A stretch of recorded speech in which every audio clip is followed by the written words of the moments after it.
ভারতের আসাম রাজ্যের হোজাই জেলায় ভয়াবহ ট্রেন দুর্ঘটনায় একসঙ্গে প্রাণ হারিয়েছে অন্তত ৮টি হাতি।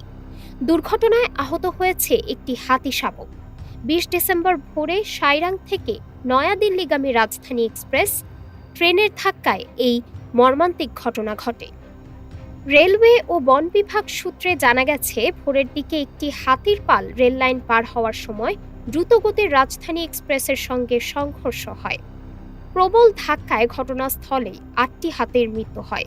আহত শাবকটিকে উদ্ধার করে বন বিভাগের তত্ত্বাবধানে চিকিৎসা দেওয়া হচ্ছে। সংঘর্ষের ফলে ট্রেনটির ইঞ্জিন সহ ৫টি বগি লাইনচ্যুত হয়ে পড়ে।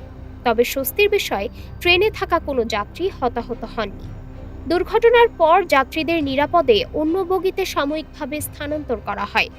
ঘটনাস্থলটি গুয়াহাটি থেকে প্রায় ১২৬ কিলোমিটার দূরে অবস্থিত। রেল লাইনে হাতির মরদেহ পড়ে থাকায় আপার আসাম ও উত্তর পূর্ব ভারতের বিভিন্ন রুটে দীর্ঘ সময় ট্রেন চলাচল ব্যাহত হয়। রেলওয়ে কর্তৃপক্ষ জানিয়েছে, দুর্ঘটনাস্থলটি আনুষ্ঠানিকভাবে হাতির চলাচল পথ হিসেবে চিহ্নিত নয়।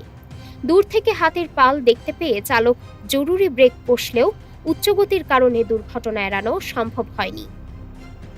ডেস্ক রিপোর্ট, বাংলাদেশ সময়।